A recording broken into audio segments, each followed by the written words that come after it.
দর্শক, এই মুহূর্তে আপনারা দেখতে পাচ্ছেন সাউন্ড গ্রেনেড কিন্তু নিক্ষেপ করা হয়েছে। আইনশৃঙ্খলা বাহিনীর সদস্যরা নিরাপত্তার দায়িত্ব রয়েছেন। এই একটু বিষয় আমরা আপনাদের জানি রাখি, নবম পে স্কেলের দাবিতে প্রধান উপদেষ্টার বাসভবনের সামনে শত শত আন্দোলনকারীরা ঢুকে পড়েছেন। 144 দ্বারা এই প্রধান উপদেষ্টার বাসভবনের আশপাশ এলাকা জারি করা হয়েছে। পুলিশের ব্যারিকেড ভেঙে কিন্তু তারা অবস্থান করছেন এই মুহূর্তে প্রধান উপদেষ্টা যে বাসভবন রয়েছে সেই বাসভবনের সামনে। পরিস্থিতি নিয়ন্ত্রণে আইনশৃঙ্খলা বাহিনীর সদস্যরা কাজ করছেন। এই মুহূর্তে আপনারা দেখছেন শত শত আন্দোলনকারীরা কিন্তু ভেতরে প্রবেশ করেছেন প্রধান উপদেষ্টার বাসভবনের সামনে। কিন্তু আপনারা দেখতে পাচ্ছেন এই মুহূর্তে তারা আন্দোলন করছেন এবং আরও যারা আন্দোলনকারী রয়েছেন তারা ভেতরে প্রবেশ করেছেন। আপনারা দেখতে পাচ্ছেন সরাসরি ঢাকা পোস্টে নবম পে স্কেলের দাবিতে তাদের এই আন্দোলন চলছে। আপনারা দেখতে পাচ্ছেন শাহবাগ এলাকা থেকে তারা, আপনারা দেখতে পাচ্ছেন শহীদ মিনারের থেকে এবং টিএসসি থেকে সকাল দিকে তারা জড়ো হয়েছেন। এরপরেই তারা বিক্ষোভ মিছিল নিয়ে প্রধান উপদেষ্টা যে বাসভবন রয়েছে যমুনা, সেই যমুনার সামনে তারা এই মুহূর্তে যমুনার এলাকায় কিন্তু শত শত আন্দোলনকারীরা তারা অবস্থান করছেন। আইনশৃঙ্খলা বাহিনীর সদস্যরা নিরাপত্তার দায়িত্ব রয়েছেন। আপনারা দেখতে পাচ্ছেন সরাসরি ঢাকা পোস্টে।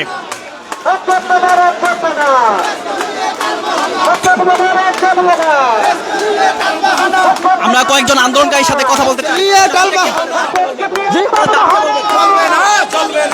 আমার দাবি নবম পে স্কেল দিতে হবে। 15 সাল থেকে অদ্যাবধি পর্যন্ত আমাদের পে স্কেল এখনো দেওয়া হয় নাই। প্রায় 12 বছর ধরে 8,250 টাকা এ পর্যন্ত আছে। আমাদের একটাই দাবি, পে স্কেল দিতে হবে। পে স্কেল ছাড়া আমরা ঘরে ফিরবো না। দর্শক, আপনারা দেখতে পাচ্ছেন বিক্ষোভ মিছিলে তারা বিভিন্ন স্লোগান দিচ্ছেন। এই মুহূর্তে আপনারা দেখতে পাচ্ছেন সরাসরি পে স্কেলের দাবি, আমরা পে স্কেল দাবি যাচ্ছি। আমরা তো পে স্কেল দাবি জানাচ্ছি। আমরা রেলওয়ে থেকে আসি। আমরা আমাদের প্রজ্ঞাপন চাই। আমাদের যে বর্তমান স্যালারি আছে এতে দিয়ে আমরা আমাদের সংসার চালাতে পারছি না, আমাদের ছেলে মেয়েদের লেখাপড়া করাতে পারছি না। তাই আমাদের প্রজ্ঞাপন অবিলম্বে দিতে হবে, নইলে আমরা আজকে যমুনার এই রাজপথ আমরা এখানেই বসে থাকবো। আমাদের পেটে যতক্ষণ পর্যন্ত ভাত না আসবে ততক্ষণ পর্যন্ত আমরা এই যমুনা ছাড়বো না ইনশাল্লাহ। আগে আমরা প্রজ্ঞাপন চাই। আমাদের পেটে যদি ভাত না থাকে তাহলে আমরা নির্বাচন দিয়ে কি করব? নির্বাচনে কি আমাদের পেটে ভাত আসবে? আগে আমাদের ভাত দিতে হবে, পরে নির্বাচন করতে হবে। দর্শক, এই মুহূর্তে আপনারা দেখতে পাচ্ছেন আন্দোলনকারী যারা রয়েছেন তারা মিছিল নিয়ে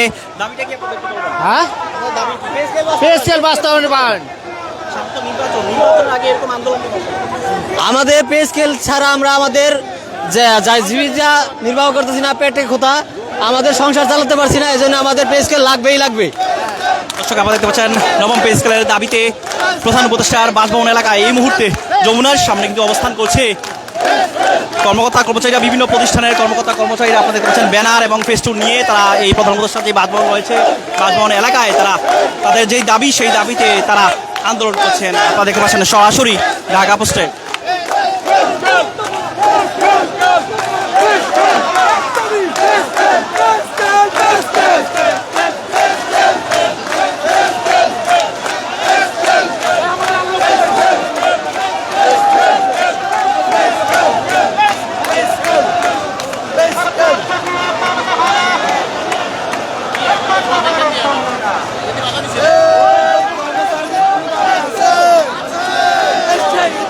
শত শত আন্দোলনকারীরা ভেতরে প্রবেশ করছেন। আপনারা দেখতে পাচ্ছেন যে ব্যারিকেড রয়েছে সেই ব্যারিকেড ভেঙেই কিন্তু তারা ভেতরে প্রবেশ করেছেন। নির্বাচন আমরা মাননীয় প্রধান উপদেষ্টার কাছে আবেদন করছি, আজকের মধ্যেই আমাদেরকে প্রজ্ঞাপন দিয়ে সরকার দণ্ড করবে। আমরা সারা বাংলাদেশ থেকে আমাদের দাবি নিয়ে এই ঢাকায় সমবেত হয়েছি। আমরা অক্লান্ত পরিশ্রম করে আমরা এখানে এসেছি, আমাদের ন্যায্য অধিকার আদায়ের জন্য আমরা এসেছি। অতএব সরকার মহোদয়কে সদয় হওয়ার জন্য আকুল আবেদন করছি। আমরা এই 144 ধারাকে মানি না, কারণ আইন কখনো প্রয়োজন মানে না। আমরা পেটের তাগিদে ক্ষুধার জ্বালায় আমরা এখানে এসেছি। the price of rice is increasing day by day in all other things at present. বর্তমানে চালের দাম থেকে শুরু করে প্রত্যেকটি দ্রব্যমূল্যের দাম দিনের পর দিন বেড়ে যাচ্ছে। অতএব আমাদের সরকার বাহাদুরকে আমাদের বেতন বাড়ানোর জন্য আবেদন করছি। আমি বলতে চাই, এই অন্তর্বর্তী সরকার একটি নতুন পে কমিশন গঠন করছে। সেই পে কমিশন নিয়ে তাল ভাড়া করা মোটাই ঠিক হয় নাই, কারণ এটা আমাদের দায় না, দয়া নয়, এটা আমাদের ন্যায্য অধিকার। এই পে কমিশন এই অন্তর্বর্তী সরকার গঠন করেছে কেন তারা এই বাস্তবায়ন করবে না, গেজেট করতে পারবে না? এর এই তালবান আমরা মানি না। গেজেট চাই, প্রজ্ঞাপন চাই, এবং আজকে এবং কালকের মধ্যে গেজেট প্রকাশের দাবির জন্য আমাদের এই আন্দোলন। জি, কারণ এটা আমাদের পে কমিশন গঠন করে তারা বলেছে যে আমরা এটা বাস্তবায়ন করে দেবো, গেজেট প্রকাশ করব। কিন্তু এখন এই পে কমিশন তার রিপোর্ট জমা পে কমিশন তার রিপোর্ট জমা দিয়েছে অন্তত সরকারকে। আমরা আগে এই গেজেট চাই নবম পে স্কেলের, কারণ নবম পে স্কেলের গেজেট চাই এই সরকারি কর্মচারী সারা বাংলাদেশে 22 লক্ষ কর্মচারীর অনেকদিন আজকের অবস্থান ছিল আমাদের গেজেট এবং প্রজ্ঞাপন। কারণ এই নবম পে স্কেল 11 বছরের বঞ্চনা। এখন তারা এবং পে কমিশন করে রিপোর্ট জমা দিয়েছে, এখন কেন গেজেট দেবে না? তার আমরা এটা রিয়া চাই। দর্শক, এই মুহূর্তে আপনারা দেখতে পাচ্ছেন প্রধান উপদেষ্টা যে বাসভবন রয়েছে, আপনারা দেখতে পাচ্ছেন ভেতরে ট্রাক নিয়ে প্রবেশ করেছেন।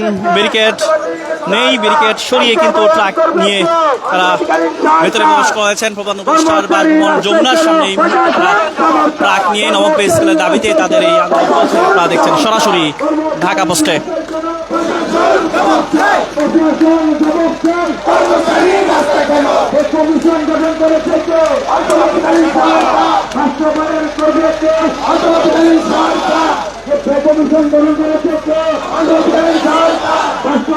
প্রধান উপদেষ্টা যে বাসভবন রয়েছে যমুনার সামনে, শত শত আন্দোলনকারীরা অবস্থান করছেন নবম পে স্কেলের দাবিতে। এই মুহূর্তে আপনারা দেখতে পাচ্ছেন সরাসরি ঢাকা পোস্টে।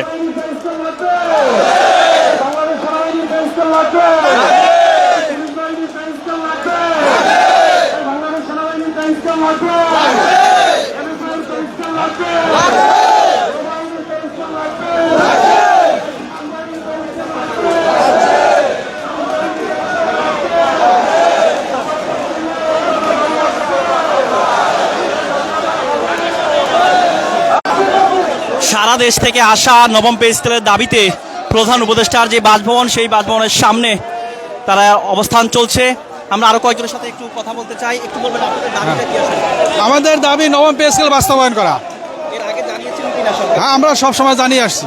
সামনে তো নির্বাচনের মধ্যে আজকে কেন আসলে? এখন আমরাও চাই নির্বাচনমুখী নির্বাচন করতে, সরকার আমাদের দাবি দাওয়াটা পূরণ করুক, আমরাও নির্বাচন প্রস্তুত। এই এলাকাতে 144 ধারা জারি, তারপরেও কেন ভিতরে কর্মসূচি? এখন আমাদের পেটের দায় তো আমাদের আসতেই হবে। এখন 44 ধারা দিয়ে কি হবে? আমাদের পেটে আমার ক্ষুধা, আমার যেই টাকা দেয়, যেই সংসার চালাইতে আমার কষ্ট হয়, এই জন্য আমরা মানতে বাধ্য হচ্ছি। একটু বলবেন আপনি কোন জায়গা থেকে আসছেন? আমি এসেছি বাড্ডার থেকে। দাবিটা কি করবেন? হ্যাঁ, দাবিটা কি আসলে? বুঝি না। দাবিটা পে স্কেল, যে বেতন ব্যয় হাতে হয় না, আমাদের পে স্কেল দরকার।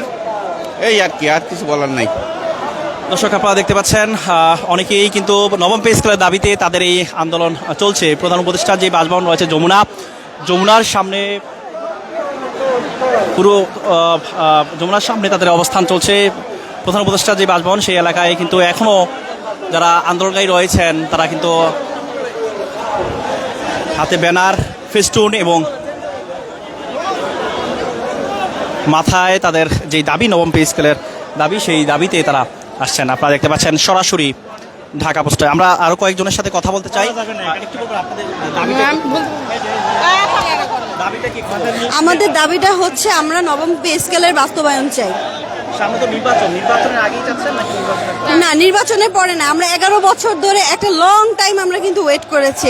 এখন আমাদের দেয়ালে পিঠ থেকে গেছে। এখন আমাদের নির্বাচনের আগেই যেহেতু আমাদের পে কমিশন গঠন হয়েছে, সেহেতু হচ্ছে আমাদের দাবিটা আদায় করে দিয়ে তারপরে সরকারকে ছাড়তে হবে গদি, না হলে সরকার এর আগে ছাড়তে পারবে না। কর্মসূচি কি ছিল আপনাদের সারা দেশ থেকে? আজকে আমাদের কর্মসূচি ছিল সারা দেশ থেকে যত কর্মচারী আছে সবাই আমরা একসাথে এসে যমুনা এখানে আমরা হচ্ছে আমাদের দাবিটা আদায় করে তারপরে বাসে যাব। যমুনার সামনে তো 144 ধারা দাঁড়িয়ে আসলে আমাদের আর কোনো ভয় নাই, আপনারা দেখতেই পারতেছেন যে কি অবস্থা। আমাদের যদি ভয় থাকতো তাহলে হচ্ছে আমরা এই পর্যন্ত আসতাম না ভাই। আমাদের এখন দেয়ালে একেবারে পিঠ থেকে গেছে, এখন আর হচ্ছে পিছনে যাওয়ার আর কোনো সুযোগ নেই। আমরা দাবি নিয়ে যাব, নয়তো বা যা কপালে আল্লাহ রেখে লাগছে সেটাই হবে। আপনারা কোন কোন প্রতিষ্ঠান থেকে এসেছেন? আমরা সারা পুরো বাংলাদেশে আসলে কোন ছোট বড় যত রকম সরকারি প্রতিষ্ঠান আছে সব জায়গা থেকে আমরা এসেছি। আমি এসেছি হচ্ছে ঢাকা দক্ষিণ সিটি কর্পোরেশন থেকে। দর্শক আপনারা দেখতে পাচ্ছেন যে প্রধান উপদেষ্টার যে বাসভবন রয়েছে সেই বাসভবন এলাকায় কিন্তু আন্দোলনকারী যারা রয়েছেন তারা অবস্থান করছেন। নবম পে স্কেলের দাবিতে তাদের এই আন্দোলন চলছে। আপনারা দেখছেন সরাসরি ঢাকা পোস্টে।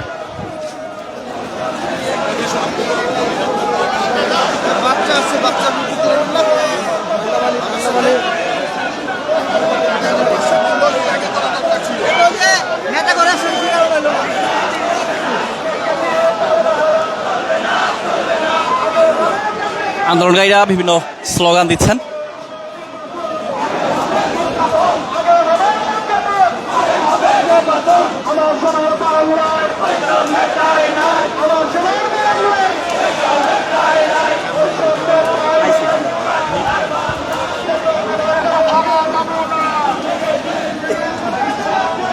আন্দোলনকারীরা বিভিন্ন স্লোগান দিচ্ছেন, আপনারা দেখতে পাচ্ছেন সরাসরি ঢাকা পোস্টার।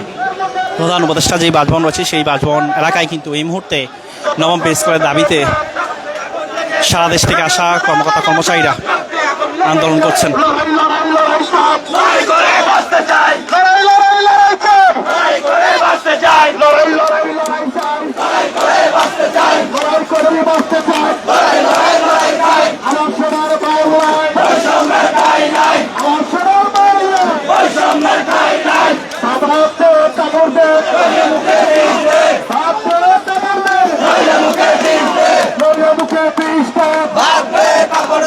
আমার সোনার বাংলা বৈষম্যের ঠাই নাই, আমার সোনার বাংলা বৈষম্যের ঠাই নাই, আমার সোনার বাংলা বৈষম্যের ঠাই নাই, আমার সোনার বাংলায় বৈষম্যের ঠাই নাই। আমাদের দাবি মানতে হবে, আমাদের দাবি মানতে হবে। এই স্কেলের দাবিতে আপনারা কতদিন যাবত আন্দোলন করছেন? আমরা বিগত অনেক মাস ধরে পেজ করতে আমরা করতেছি, কিন্তু দাবিটা কি আপনাদের? আমাদের মূল দাবি হচ্ছে পে স্কেল। আমাদের পে স্কেলে দিয়ে দেখ, আমরা যেন স্বচ্ছভাবে চলতে পারি। বিভিন্ন স্লোগান দিচ্ছেন যারা আন্দোলনকারী রয়েছেন সরাসরি। হবে নির্বাচন। আমার নাম মোহাম্মদ সাইমন। দাবিটা হচ্ছে অনতিবিলম্বে আমাদের নবম পে স্কেল বাস্তবায়ন করতে হবে। আমাদের পেটে ভাত নেই, আমাদের বউ বাচ্চাকে ঠিক মতো খাবার দিতে পারি না। এই ৮,২৫০ টাকা বেতনে একজন কর্মচারী কোনোদিনও বেঁচে থাকতে পারে না, স্বাভাবিকভাবে কোনোভাবেই বেঁচে থাকতে পারে না। আমাদের দাবি ডক্টর ইউনূস স্যারের কাছে আমাদের নবম পে স্কেলটা অতিবিলম্বে বাস্তবায়ন করে দেখ, তার কাছে জোর হাত দাবি। এই কর্মচারী বুকা আছে ভাই, আমরা আজকে বুকা মিছিলে নামছি। আমাদের নবম পে স্কেল দাবি বাস্তবায়ন চাই।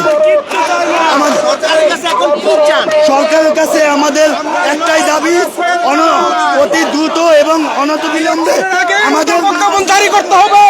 আমাদের খাইতে পারতাছি না, আমাদের 3জন 4জন বাচ্চা কাছে রাস্তায় বসার মতো আমাদের সাথে সহ্য করে খেলা করলো। আজকে 10 বছর আমাদেরকে বেশ খেতে হচ্ছে না, সেই আমরা 120 টাকা করে চাল খাইতে হয়, এখন বড় করে খাইতে হয়। তাহলে আমরা কেন রাস্তায় অনুসরণ করবো, রাস্তায় শুয়ে থাকবো? আমরা যতক্ষণ পর্যন্ত আমরা বেশ খেলবো। থেকে আমাদের ভিডিও দেখছেন, সর্বশেষ সংবাদ সরাসরি জানতে ঢাকা পোস্টের সঙ্গে থাকুন।